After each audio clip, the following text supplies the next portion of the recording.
ఈ రోజే డౌన్లోడ్ చేయండి. మీ ఫేవరెట్ షోస్ చూడండి. ప్రతి పెళ్లి అనుకున్న తర్వాత ఇద్దరి జాతకాలు ఎంత బాగా కలిసినా చిన్న చిన్న దోషాలు ఉండటం అనేది సహజం. దానికి చిన్న చిన్న పరిహారాలు చేయిస్తే సరిపోతుందమ్మా. మీరు నిశ్చింతగా వీరిద్దరికీ పెళ్లి చెయ్యొచ్చు.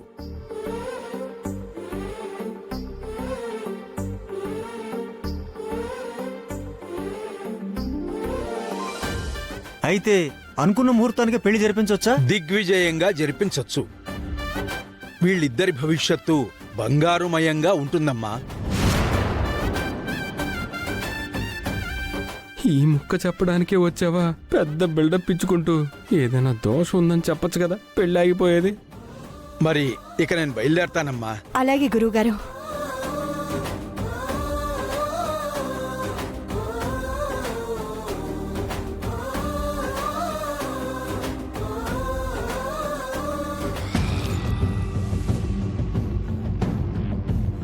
ఏంటి, నాకేం అర్థం కావడం లేదు. ఆ స్వామీజీకి మీరు డబ్బులిస్తానని ఆఫర్ చేసినా అబద్ధం చెప్పడానికి ఒప్పుకోలేదన్నారు కదా.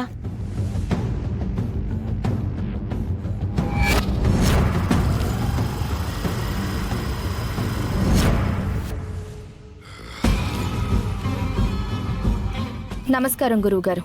ఎవరమ్మా మీరు? మేమెవరివైతే ఏముందిలేండి, మీతో ఒక చిన్న పని పడొచ్చా? నేను ఒక అర్జెంట్ పని మీద ఒక చోటికి వెళ్తున్నానమ్మా. మీరు ఎక్కడికి వెళ్తున్నారో మేము అక్కడి నుంచే వచ్చాం గురువుగారు. మీరు ఆ గుండమ్మ పిలిస్తే ఆవిడ కూతురు జాతకం, తను చేసుకోబోయేవాడి జాతకం చూడ్డానికే కదా వెళ్తున్నారు? అవును. ఆ విషయంలో మీరు మాకు హెల్ప్ చేయాలి. మీరేం చెప్తున్నారో నాకు అర్థం కావట్లేదమ్మా. సింపుల్ గురువుగారు. పల్లవిని చేసుకోబోయే చరణ్ జాతకంలో దోషం ఉంది. ఆ దోష ప్రభావం వల్ల అతను చేసుకోబోయే అమ్మాయికి ప్రమాదం ఉంది. ఇది నిజం. కానీ జాతకంలో ఎలాంటి దోషాలు లేవని, వాళ్ళిద్దరూ పెళ్లి చేసుకుంటే బావుంటుంది అని మీరక్కడ చెప్పాలి. అంటే అబద్ధం చెప్పాలా? అబద్ధం చెప్తే ఆ పిల్ల జీవితం నాశనం అయిపోతుంది కదమ్మా. మాకు కావాల్సింది అదే. మీకేం కావాలో చెప్పండి, అది మేమిస్తాం. నేను విద్యను నమ్ముకుని బతికేవాణ్ణే కాని మోసాలు చేసేవాణ్ణి కాదమ్మా. ఈ డైలాగులొద్దు గురువుగారు. 5 లక్షలు ఇస్తాం. 10, 15. చూడమ్మా, మీరెంతిచ్చినా ఈ నాలుక అబద్ధం చెప్పదు. మీ ప్రయత్నాలు మానుకోండి.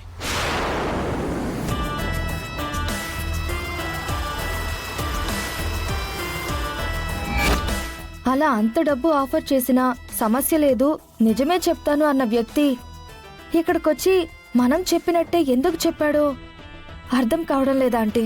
నాకేం అర్థం కావడం లేదు. జాతకం గురించి ఉన్నదున్నట్టు చెప్పేసుంటే మొత్తం ప్రాబ్లంలో పడిపోయేవాళ్ళం. డబ్బుకు కూడా ఆశపడని వ్యక్తి మిమ్మల్ని కాదని నిజాన్ని మాత్రమే చెప్తానన్న వ్యక్తి ఎందుకు అబద్ధం చెప్పాడు?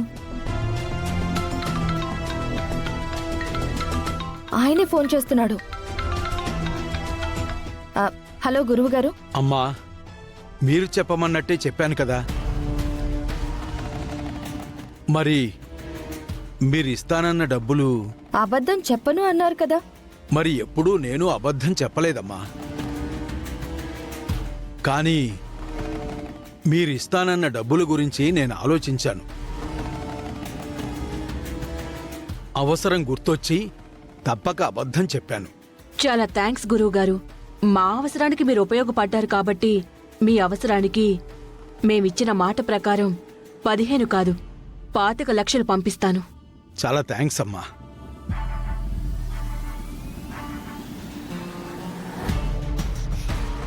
అయితే ఈ పెళ్లి జరగటం ఖాయం, పల్లవి చావడం ఖాయం.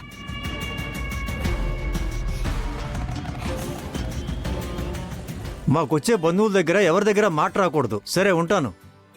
ఎవరా? డెకరేషన్ వాళ్లేనా? ఏర్పాట్లవి బావుండాలని చెప్పావా? వాళ్ళు ఎక్స్పర్ట్స్ అమ్మా, ఏ లోటు చేయరు. యాండి, క్యాటరింగ్ వాళ్ళతో మాట్లాడారా? మాట్లాడాను సుమా. అమ్మా పల్లవి, పల్లవి. ఏంటండి?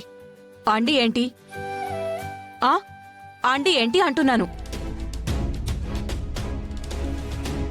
ఏమండి గుండమ్మ గారు, గుండమ్మ గారు,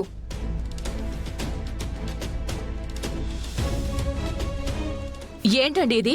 ఇదేనా మీ పద్ధతి? ఇదేనా మీ పెంపకం?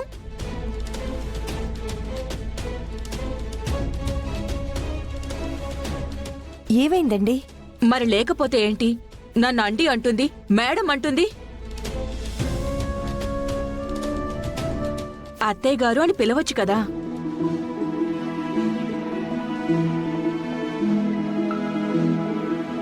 మీరే చెప్పండి, తెల్లారితే పెళ్లి. ఇది చూస్తే ఇంటి కోడలైపోతుంది.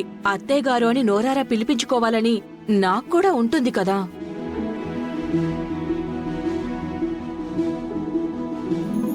ఏమనుకోకండి, ఇక నుండి అలాగే పిలుస్తుందిలేండి. అమ్మ పల్లవి, మనం పెళ్లి బట్టలు, తాళిబొట్టు అన్నీ తీసుకొచ్చాం కదా, అవన్నీ జాగ్రత్తగా పెట్టమన్నాను. పెట్టావా? పెట్టాను అత్తయ్య గారు. అబ్బబ్బబ్బబ్బా, వినడానికి ఎంత బాగుంది. సరే, ఒకసారి అవన్నీ నా రూమ్కి తీసుకురావా? సరే అత్తయ్య గారు.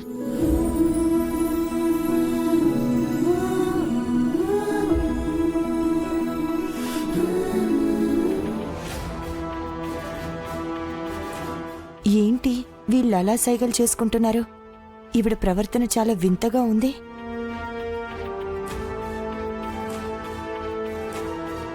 ఏమైంది గుండమ్మా?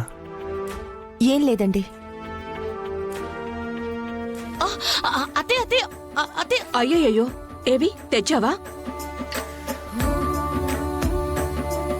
నువ్వెళ్ళమ్మా, మేం చూసుకుంటాంలే.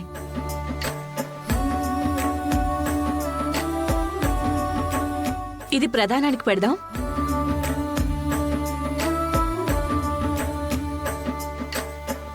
ఇదేమో తాళి కట్టేటప్పుడు పెడదాం. మిగతావన్నీ చూడండి, మీరు సెట్ చేసేయండి. హా?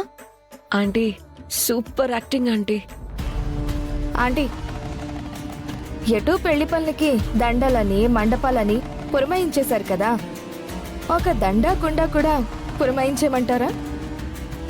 అంటే ఎటు బావగారి జాతకంలో గండం ప్రకారం రేపు పెళ్ళైతే ఇది వెంటనే చస్తుంది కదా. రేపటి వరకు ఆగలేవా?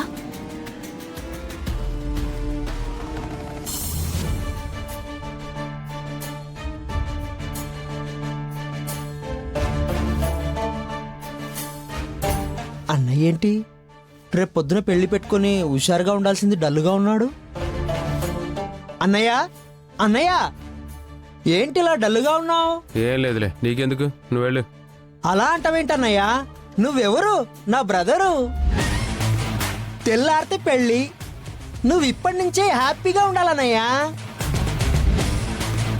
నువ్వేదో డిస్టర్బెన్స్ గా ఉన్నట్టున్నావు. ఉండు, నీ మూడ్ నేను సెట్ చేస్తాను. హే, ఏం అవసరం లేదు, వెళ్ళి ఇక్కడ నుంచి. లేదన్నయ్య, ఈ మూడ్ ని హ్యాపీ మూడ్ లోకి నేను తీసుకొస్తాను కదా. ఎలా తీసుకొస్తావు? అసలు ఎప్పుడు తేలిక పరిచేది సంగీతమే కదన్నయ్యా.